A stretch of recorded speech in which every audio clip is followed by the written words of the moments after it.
guys to another ASMR video. I had to start this again.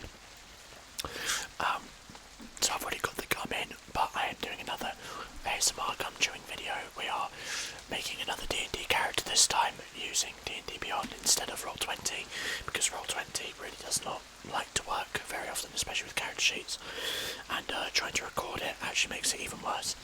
So today we are going to be going through D&D Beyond, making a character sheet. I'm going to be chewing gum. I am going to be playing some thunder and rain sounds. You can hear them right now. I've got them playing, so I'd add that in for ambience. And we're just going to make a character sheet, I think.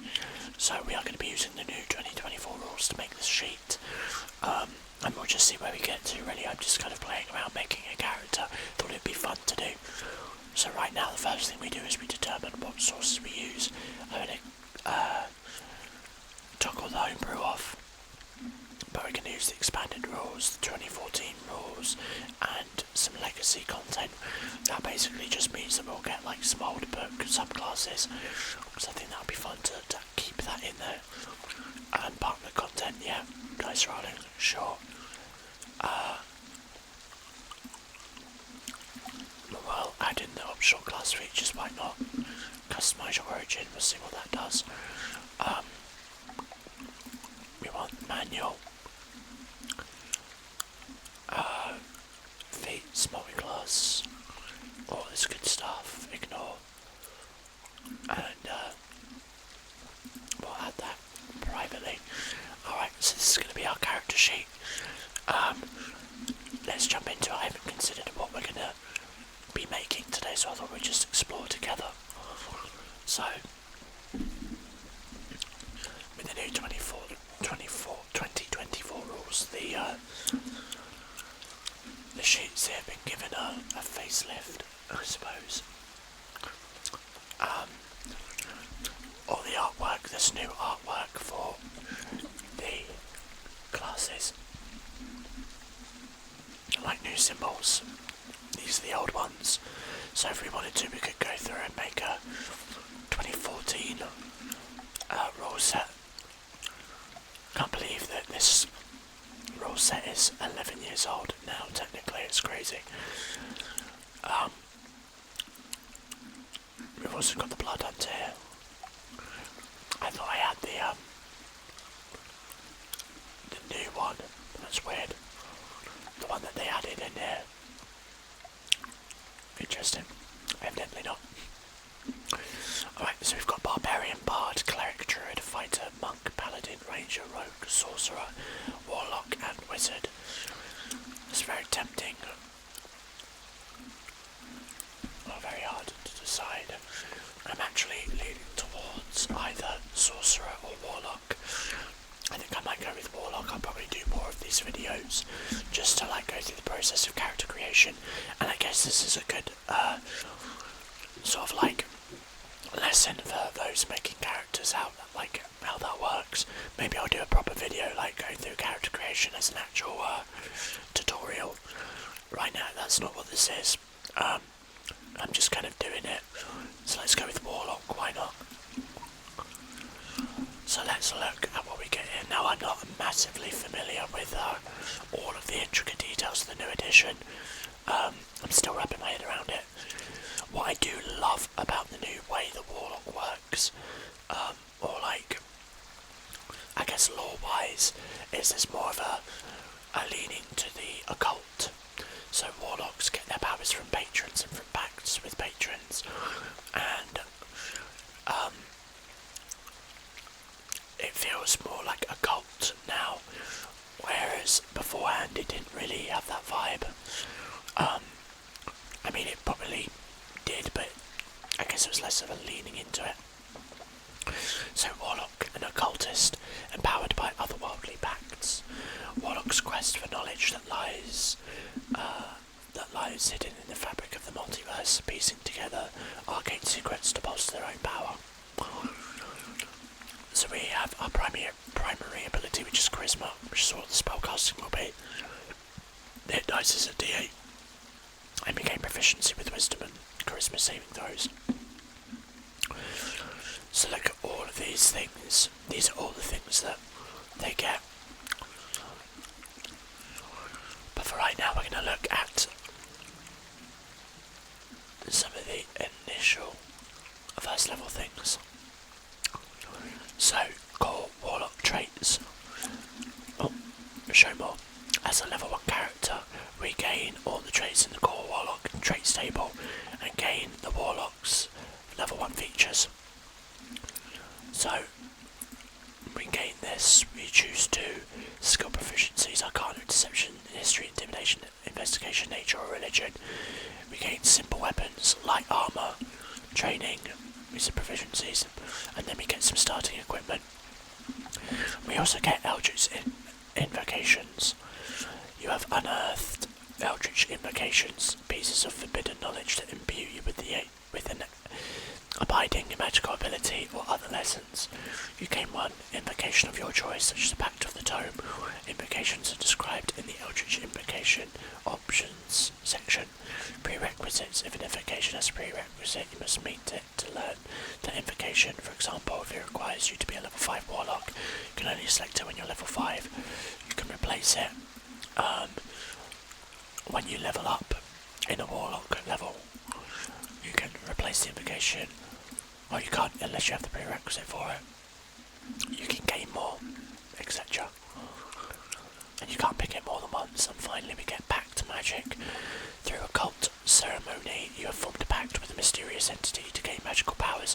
So like the baseline flavour of Warlock now is that you don't know what your patron is until you hit 3rd level, where they reveal themselves. So the idea of it is that you might stumble upon an ancient text, perform a rite in it, or read a passage without intending to, and then suddenly you've been given these powers.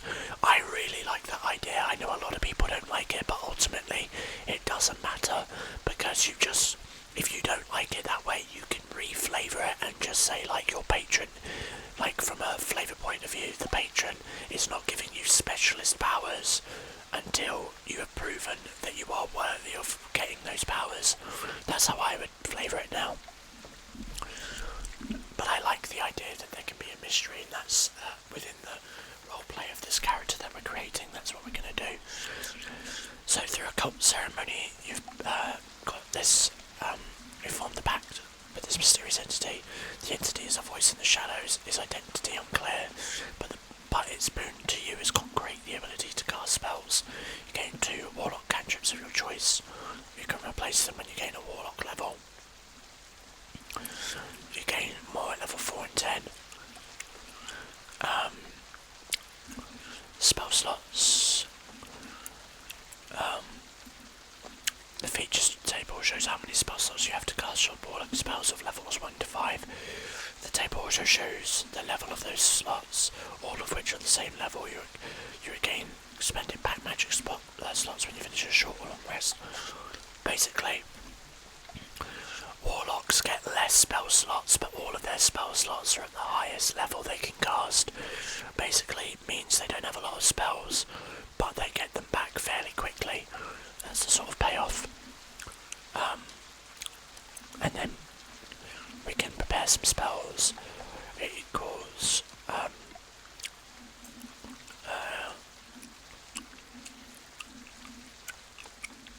you prepare the list of level 1 spells that are available for you to cast this feature. To start, choose 2 level 1 warlock spells. The number of spells on your list increases as you gain warlock levels, as shown in the prepared spells column of the warlock features table. Whenever that number increases, choose additional warlock spells until the number of spells on your list matches the number in the table. The chosen spells must be of a level no higher than what's shown in the table slot level column for your level. When you reach level 6, for example, you learn a new warlock spell, which could be of levels 1 to 3. If another warlock feature gives you spells that you always have prepared, those spells don't count against the ones you can prepare with this feature, but those spells otherwise count as warlock spells for you. When you gain a warlock level, you can replace one of the spells on your list with another warlock one that you're eligible for. Charisma is a spellcasting modifier, and you use an arcane focus. Let's add the class. Here we go. So we're going to make some decisions now.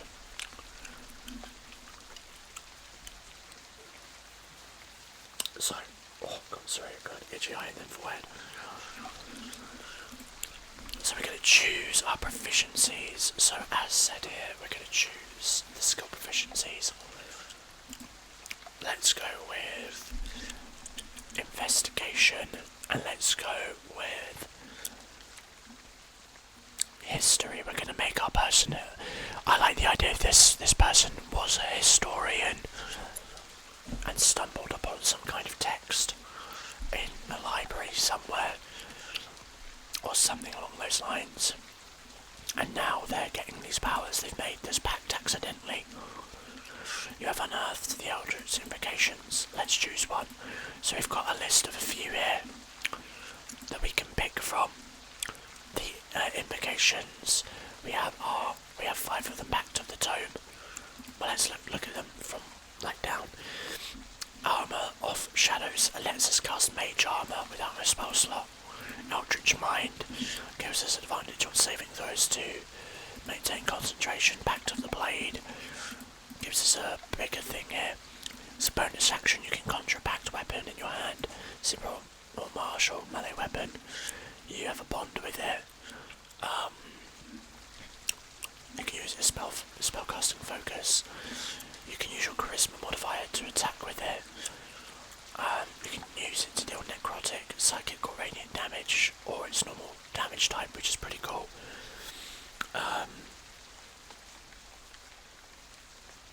Yeah, so basically a cool blade. Pact of the Chain. You learn the Find Familiar spell and can cast its magic action without a spell slot. You can create it in a special form: an imp, pseudo-dragon, quasi-skeleton, slud, tadpole, sphinx of wonder, spirit, sprite, or venomous snake. You can take the attack action if you forgo one of your own attacks to allow your familiar to make one of its own with its reaction. And finally we have Pact of the Tome.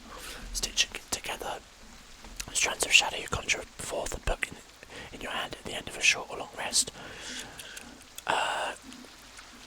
Gives you some benefits. When the book appears, choose 3 cantrips and 2 level 1 spells that have the ritual tag. The spells can be from any class's spell list. They must be spells you don't already have prepared. While the book is in your person, you have the chosen spells prepared, and they function as warlock spells for you. And you can use the book as a spellcasting focus. So I'm going to go with the Pact of the Tome. I think I like the idea of this person's a librarian has found this ancient text. Who knows what being it belongs to? And we've got a whole bunch of spells in here. So, which is this? This should be... Oh, this is telling us the cantrips and such.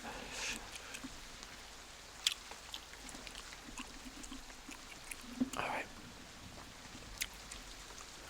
There's elementalism. I've forgotten what this spell is. That's a new spell, isn't it?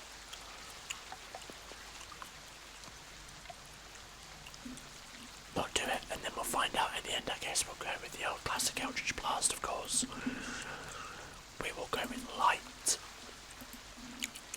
And now we've got some other spells. We shall go with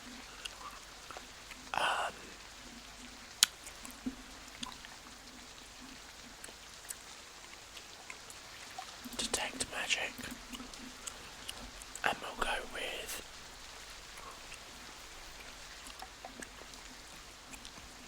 Identify, why not? And then we've got the Pact Magic down there. And at this point, we will swap over to spells. We've got the optional feature manager here. Nothing at the moment.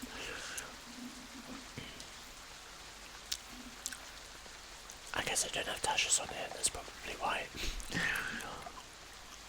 I need to go through and get them, but many of my players have them anyway, so it doesn't really make much of a difference.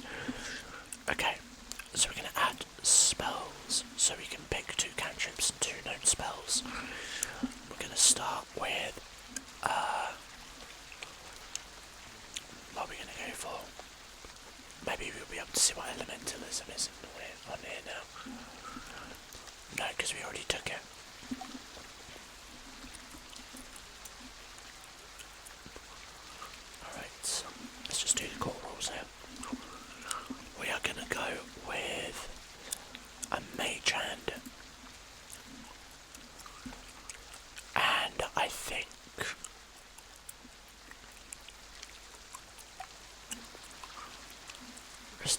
intimidation, maybe.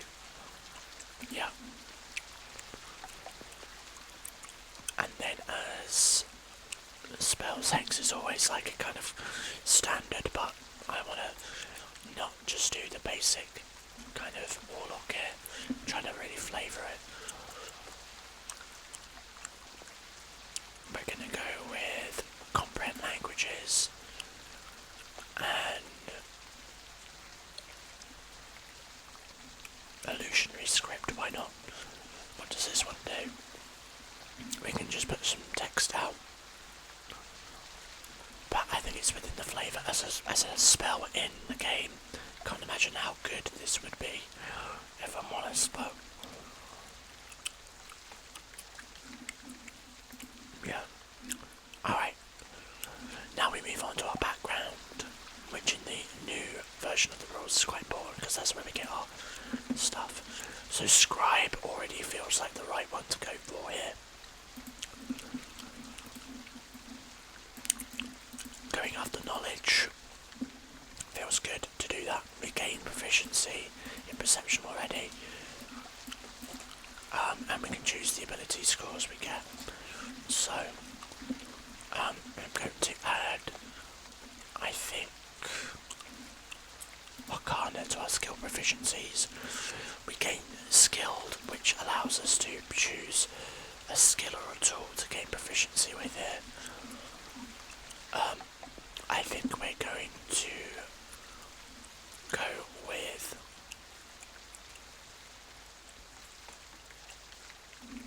do we gain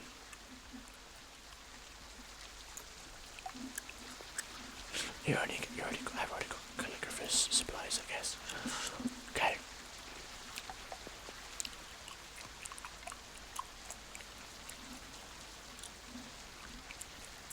So these are lots of instruments in here, I'm guessing. Let's go with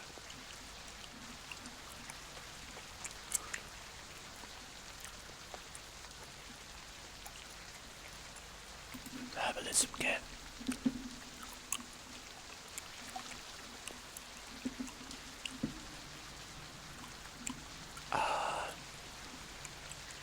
I wish there was a way to filter this for just like different types of things, right? Just skills, etc. We'll go with religion. And what else could we do here?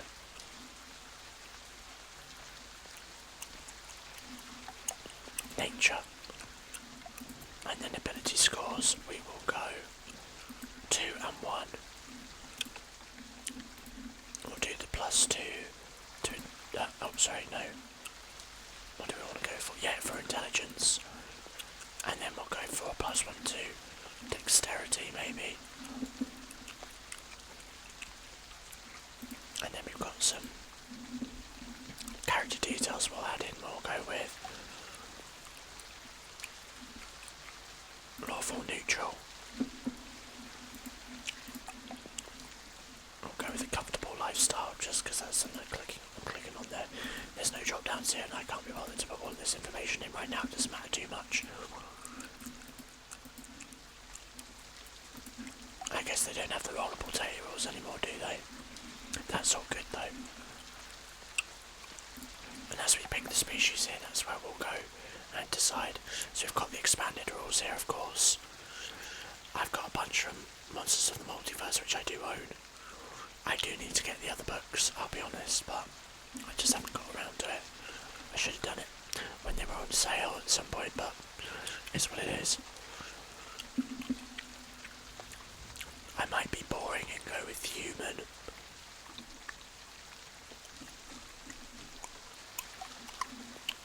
I want to do a new, updated one.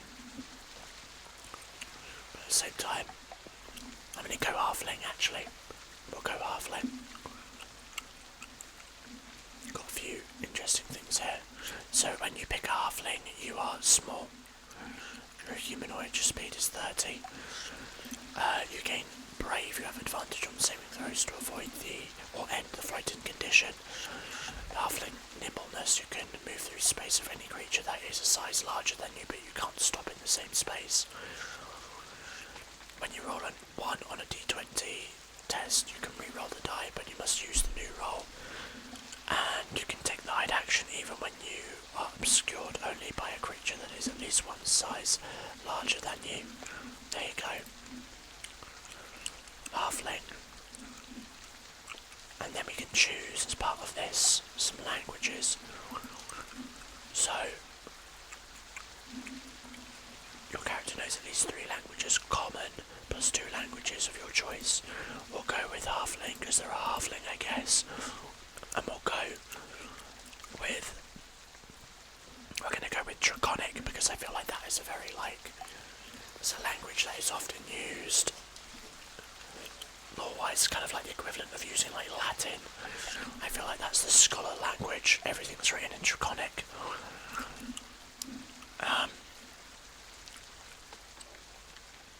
I wish we could show suggestions. That's a good one. Wow. Names by fancy name generators. Wow, they actually have that like embedded. That's crazy to me.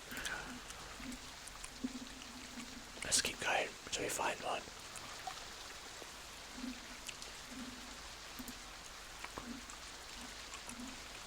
That's just wow, these names are weird.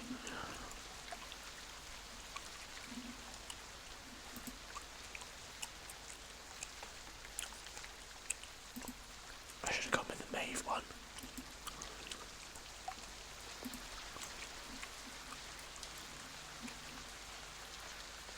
Welker's silver flower, there we go. Let's see if we can find a bit of artwork for good old silver, Welker's, whatever his name was. Now this would be good if you could filter based on the species, right? That would be fun.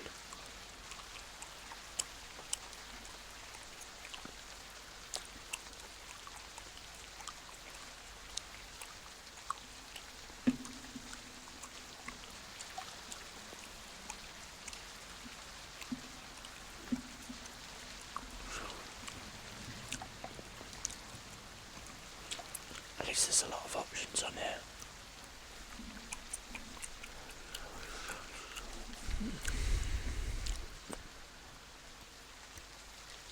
The plasmoids are so funny.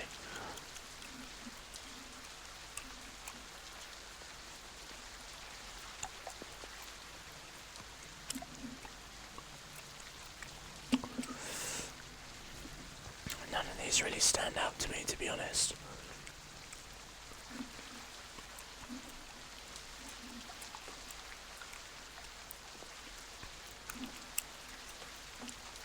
These are all dwarves.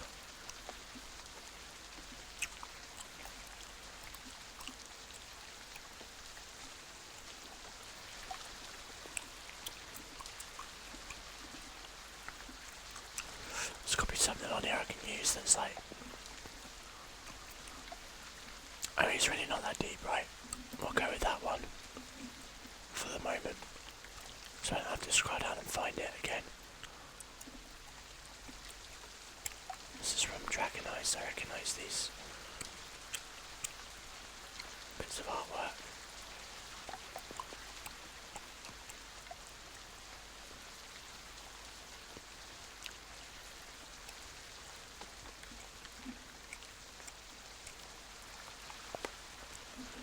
Kind of like the idea of him being an old halfling that accidentally became a member of the occult. Let's do it. He's an old man now. Good old Wilkes. He's an old halfling man. Alright, so we're gonna go with... We could do manual roll, we could do standard, right? Or we could do the point by. We're gonna go with point by. Obviously, we want the highest in charisma here. I'm gonna follow up with that. I'm gonna put a baseline and everything and then decide from there what I want to do. So, I want to increase intelligence up. That would then go to 16. Charisma is going to sit at 15, unfortunately.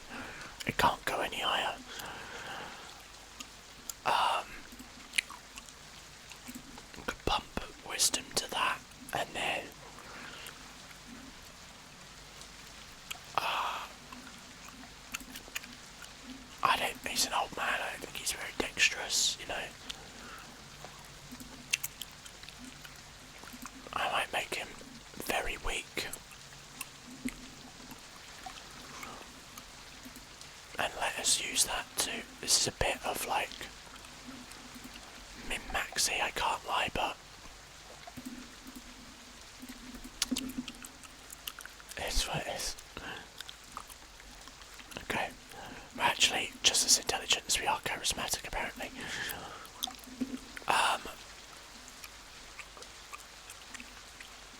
I'll take the gold because I think I want to mess around with the armour. Well, I would do with this character. I like the idea of taking the character through a journey.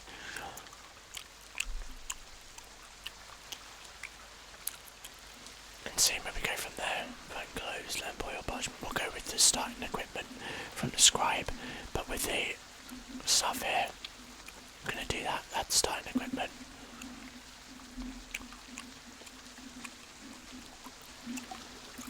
I'm going to add items in, can't we?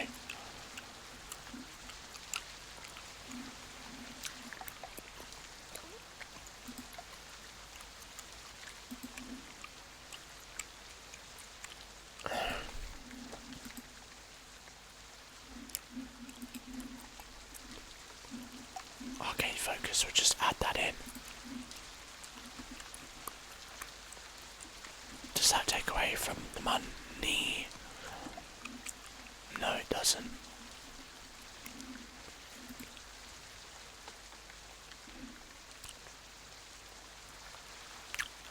Okay.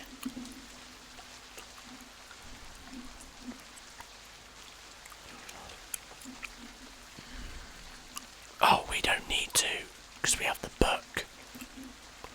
The book counts as being... I'll just call it the book. Book of Shadows, because we have that book.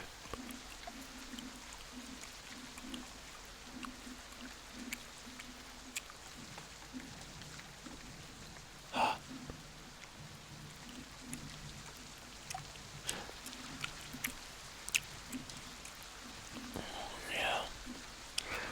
I'm looking for a thing, not actually putting it. Okay, well I can add something in manually later. So let's look at the character sheet.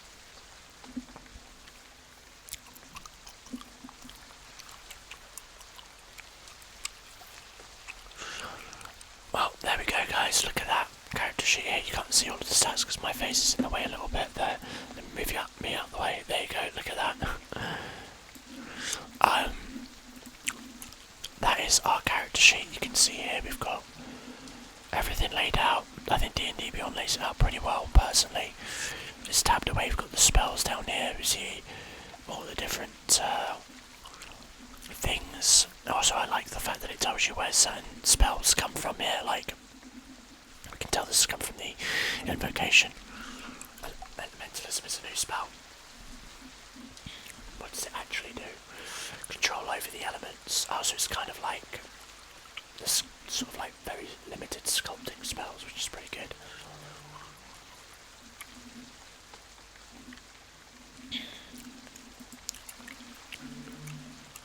I'm going to add a custom item here, which is going to be the Book of Shadows.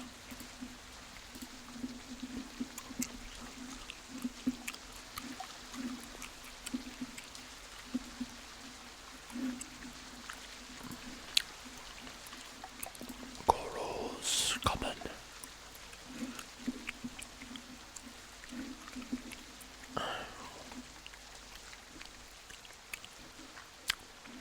I wish I could filter this down more.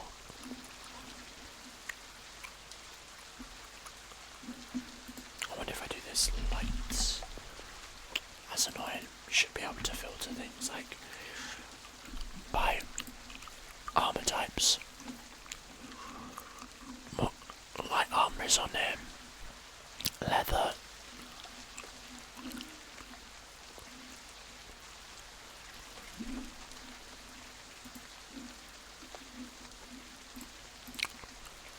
These are all going to be like magical armors.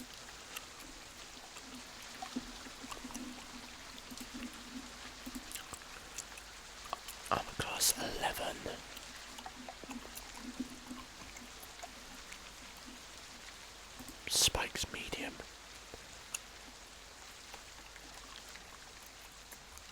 Interesting.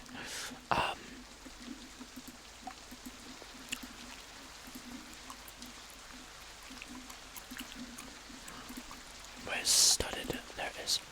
12 and leather is 11.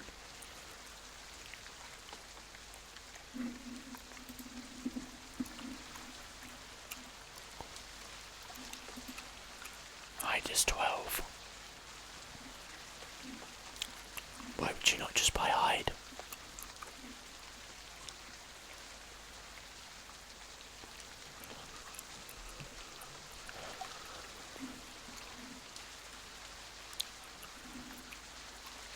Do these have a... They don't give disadvantage, do they? Check it in the book. What the hell's the difference? It's not telling me a difference.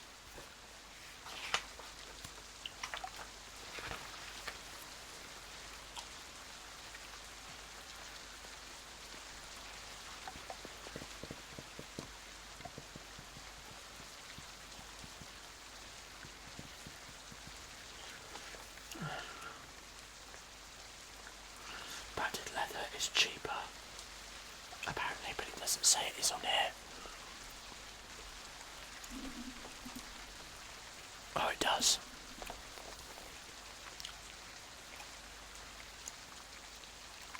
Okay.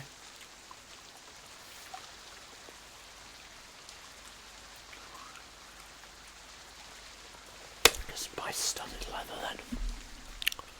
So that's 45. Equip that. And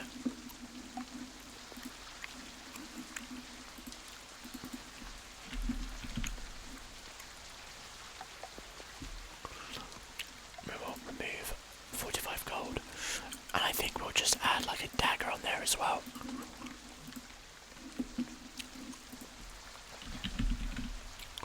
Because that makes sense to me. Add a dagger, which is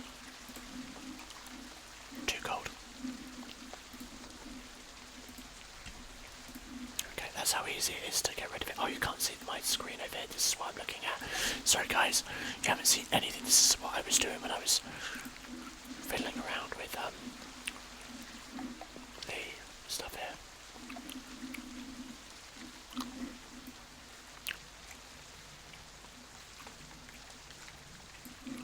Alright, get rid of that. So we've now got a dagger, some studded leather on there, that's really all we need. I could go through and buy some other equipment, that would be alright as well. But that is basically it. So guys, I hope you enjoyed the video. That was us making the character sheet for Wilkes Silverflower, the warlock, the halfling warlock who doesn't know who his patron is. An old scribe that was messing about in a library ended up stumbling upon a book that he should not have stumbled upon, and reading an incantation accidentally read out an old agreement, or a promise to, like a contract or whatever. Words he should not have said, and now he has embarked himself on a journey with this patron, but who knows who it is. We'll have to find out in the future. So yeah guys, that's going to be the video. I hope you enjoyed. If you did, make sure to drop a like, consider subscribing, press the bell icon, check out the videos appearing over my head right now, and I will see you in the next one. Take care guys. Bye bye. Bye bye.